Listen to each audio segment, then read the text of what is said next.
Everyone, welcome back to our YouTube channel Astro Spiritual World. मैं हूं astrologer एकता। आज का टॉपिक बहुत ज़्यादा रिक्वेस्टेड है और बहुत ज़्यादा खास है, क्योंकि आज की वीडियो में मैं आज आप सबके साथ डिस्कस करने वाली हूं कि अगर जॉब से रिलेटेड कोई भी प्रॉब्लम आपकी लाइफ में है तो कौन से उपाय करके उस पर्टिकुलर प्रॉब्लम को आप दूर कर सकते हैं। इस बारे में कोविड-19 के दौरान हम सब लोगों ने एक चीज नोटिस की है कि जितने भी जॉब करने वाले लोग हैं उन सबको बहुत सारे प्रॉब्लम्स का सामना करना पड़ा है। बहुत सारे लोगों की नौकरी चली गई है, बहुत सारे लोगों की सैलरी कट करके आधी कर दी गई है, या फिर बहुत सारे लोगों को इन जनरल भी जॉब से रिलेटेड बहुत सारे प्रॉब्लम्स फेस करने पड़ते हैं। कोई इंटरव्यू में सिलेक्ट नहीं हो पाता, या फिर किसी को मन मुताबिक पैकेज नहीं मिल पाता। कुछ लोगों को तो ऑफिस पॉलिटिक्स बहुत ज्यादा फेस करना पड़ता है। तो ऐसे जॉब से रिलेटेड बहुत सारे छोटे छोटे इश्यूज होते हैं। तो मैंने सोचा आप सब के लिए एक जॉब की अलग से सीरीज बनाती हूँ, जिसमें मैं अलग अलग टॉपिक से रिलेटेड अलग अलग रेमेडीज आप सबको सजेस्ट करूंगी। तो ये जो वीडियो है वो थोड़ा लंबा हो जाएगा, इसलिए मैं इन्हें पार्ट्स में बना रही हूँ। तो आज का जो हमारा इस पार्ट का टॉपिक है वो है कि अगर आप इंटरव्यू के लिए जा रहे हैं या फिर अगर एप्टीट्यूड टेस्ट के लिए जा रहे हैं तो आपने कौन सी रेमेडीज करनी चाहिए, इस बारे में। मेरा अगर ये वीडियो आप सबको यूजफुल लगे तो please don't forget to like, share, comment and subscribe.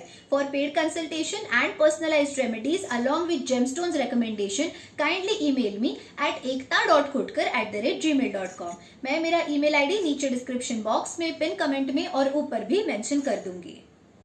वैदिक ज्योतिष शास्त्र में जब हम लोग किसी भी व्यक्ति की जन्म लग्न कुंडली देखते हैं तब कुंडली देख के कुछ चीजें समझ में आती है कि किसी व्यक्ति को जॉब में क्या क्या प्रॉब्लम्स हो सकते हैं, जॉब बार बार छूट सकती है, ऑफिस पॉलिटिक्स का सामना करना पड़ सकता है, मन मुताबिक पैकेज नहीं मिल सकता। तो ये सारी चीजें किसी भी जातक के जन्म लग्न कुंडली से समझ में आ जाती है।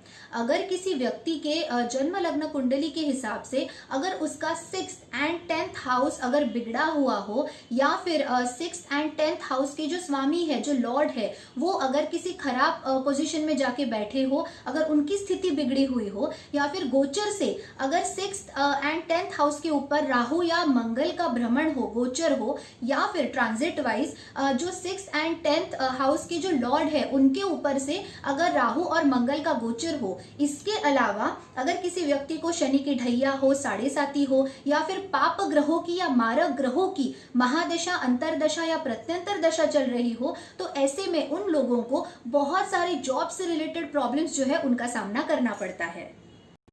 जब भी आप किसी जॉब इंटरव्यू के लिए जाएंगे तब उस समय पे घर से निकलते वक्त आपने अपने कंठ के ऊपर और अपने माथे के ऊपर यानी अपने आईब्रोज के बीच में अष्टगंध का या फिर सफेद चंदन का तिलक अवश्य लगाना चाहिए और उसके बाद ही घर से बाहर निकलना चाहिए। इसके अलावा जिस दिन भी आपका इंटरव्यू रहेगा उस दिन अपने नहाने के पानी में आपने एक टुकड़ा फिटकरी का डालना है और उसके बाद ही नहा के घर से बाहर निकलना है।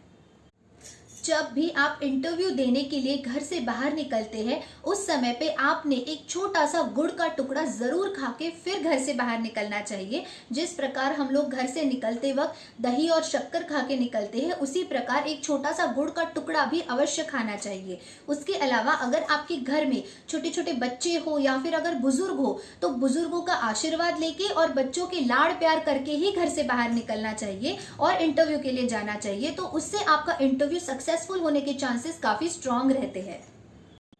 जब भी आप जॉब के लिए अपना बायोडेटा या फिर सीवी कहीं पे देते हैं तब उसके ऊपर जो आपका खुद का पासपोर्ट साइज फोटोग्राफ लगा हुआ होता है, अगर उसके पीछे का बैकग्राउंड अगर आप ब्लू कलर में रखते हैं तो उससे भी आपके सिलेक्शन के चांसेस काफी स्ट्रांग हो जाते हैं। और जब आपका फेस टू फेस इंटरव्यू रहेगा उस टाइम पे भी अगर आप ब्लू कलर के कपड़े पहन के निकलते हैं, अगर जेंट्स है तो ब्लू कलर का शर्ट पहन सकते हैं, प्रेफर कीजिए कि स्काई ब्लू कलर का शर्ट हो, और अगर लेडीज है तो स्काई ब्लू कलर में साड़ी या फिर कुर्ता या फिर टॉप पहन के आप इंटरव्यू देने जरूर जाइए। उससे आपके सिलेक्शन के चांसेस काफी ज्यादा बढ़ जाएंगे। अब बात करते हैं एप्टीट्यूड टेस्ट की। अगर आप अपने जॉब के लिए कहीं पे एप्टीट्यूड टेस्ट देने जा रहे हैं तो ऐसे में घर से निकलते वक्त आपने माँ सरस्वती का एक मंत्र आता है, वो है ओम ऐं ह्रीं क्लीं वाग्देव्ये सरस्वते नमः। फिर से एक बार सुन लीजिए, ओम ऐं ह्रीं क्लीं वाग्देव्ये सरस्वते नमः। इस मंत्र का 108 बार जाप करके ही बाहर निकलना चाहिए। अगर आप ऐसा करके जाएंगे तो जरूर आपकी एप्टीट्यूड टेस्ट क्लियर होने के चांसेस बढ़ जाएंगे। अगर आप एप्टीट्यूड टेस्ट के लिए प्रिपेयर कर रहे हैं तो ऐसे में रेगुलरली आपने कार्तिक स्वामी का एक मंत्र है ओम स्कंदाय नमः, इस मंत्र का डेली 108 बार जाप करना चाहिए। इसके अलावा रेगुलरली प्रज्ञा विवर्धन स्तोत्र का पाठ भी जरूर करना चाहिए। अगर आप एप्टीट्यूड टेस्ट के लिए प्रिपेयर कर रहे हैं तो रेगुलरली गणपति अथर्व शीर्ष स्तोत्र का पाठ करना भी बहुत ज्यादा लाभकारी रहता है। इसके अलावा जब भी आप इंटरव्यू के लिए यानी फेस टू फेस अगर इंटरव्यू है तो उसके लिए, या फिर अगर एप्टीट्यूड टेस्ट के लिए जा रहे हैं या घर से भी इंटरव्यू दे रहे हैं तो वो शुरू होने से पहले आप याद से गणेश जी को रेड कलर का फ्लावर और प्रेफर कीजिए कि हिबिस्कस का अगर फ्लावर आप अर्पण करते हैं तो उससे भी आपके सक्सेसफुल होने के चांसेस बहुत ज्यादा इंक्रीज हो जाएंगे।